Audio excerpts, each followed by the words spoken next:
gaafii kam jettan. Gaafiin ati deemtuun cufti gaafii ajaa'ibaati. Bultii namaa seenuun akka lama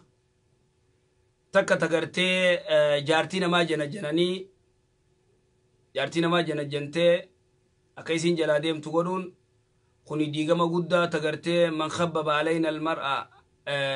namni gartee jaartii jaarsarra kakaasee jaartii jaarsarra jijjiiree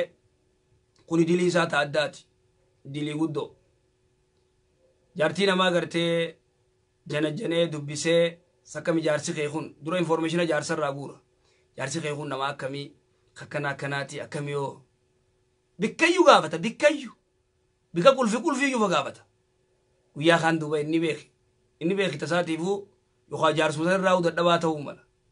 intalumatan harka galfachuuf baran gaa bikka sanis jabaa achiinis maarreedha maarree mintiqishoodha ani isarrallee haala maarree qabaa oofee guyyaa 15 diidam 30 itagee mciyyoon khalaas ankaratil zawj jaarsanii diddi jaarsa fuula guuruu eegaltii khalaas gurbaa angartee jaalalti gurbaa qaba qabdee oowwi biraa ka'e wada jaarsi gartee bishaan jeen khayfudhu ka laaqana kanni khayfudhu kaati sarkaasitti ejja sigalee ma xaabiyaan akkasin laaqamti xaabiyaan shiish jetti moja gara malee shirgode gurbaan moja sirri jaarsi gartee shirgodatee deemuun sigalee ka bikka fedhetti FM fi waa cufarra kaayyatu moja gama malee shirgode khaalaa dhufee shirgode khaalaa santuu remote control harkaa qaba sigalee remote control namni harkaa qabu khaalaati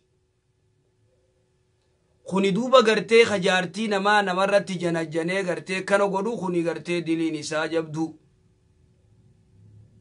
dilii hamtu kuni mufsida qabaal gartee jaarsa jaartii adadiiku sunsani tokko khalamada jaarsa jaartii gidduu seenaa fakkeenya wali araarsaa ni dadhabaa haala gartee yookaan isii akhlaaqa dhabaa yookaan isaa akhlaaqa dhabaa yookaan inni illee gartee haqa isii akkan guunnee farka yookaan isiinis gartee akkasaa akkan guunne gartee gurbaa kana jaalalasaa akkan qabne arka odumoo jaasa'u aboo yookaan gartee isin waliin dandeeysanii kanatti waliin deemuu dandeeysanii adda dhaabbadhaa yoo jee nasiya wanni kun leennahu maaliif annaani dhuga amma zaman ammaan tanaa yoo manguddoo ta'ee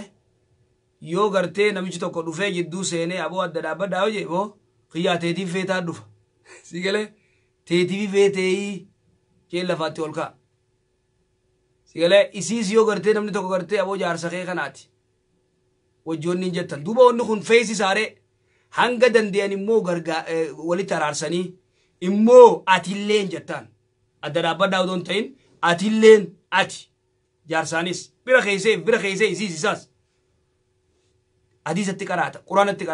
itti gartee daliilfattee wanni ati goote sirrii mi jaarsaanis kana shari'aan akkana siin jettee godhiif waan gootuuf haqa isii eegi isiinis waan akkana jaarsa kee kana goote guutiif jettee biraa deemta yoommoo warri kun gartee wal dadhabe ammallee sanuma taate dubbii isaanii kan jijjiiramne fabaasu hakaman min aalihi wa hakaman min aalihaa jee rabbi subhaanahu wa ta'ala khalaas yoo kasitti dadhabdan manguddoo gama gurbaa manguddoo gaman talaa wali qabaatii fidaatii dubbatanii addaanaa baasanii akkas jee rabbi subhaanahu wa ta'ala لأنه حدود إيجون دندن إنسان لا تشوف سير ربي إيجون دندن سير مجيوتنا إيجون دندو حق مجيوتنا إيجون دندو حق إنني سكا غربا خنا إيجون دنديس ويتخنا دوبا قرتي منقدون فبعثوا حكما من آله وحكما من آلها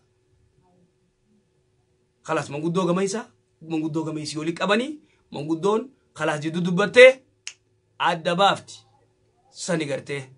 سنتو جرا كسي بارك الله فيك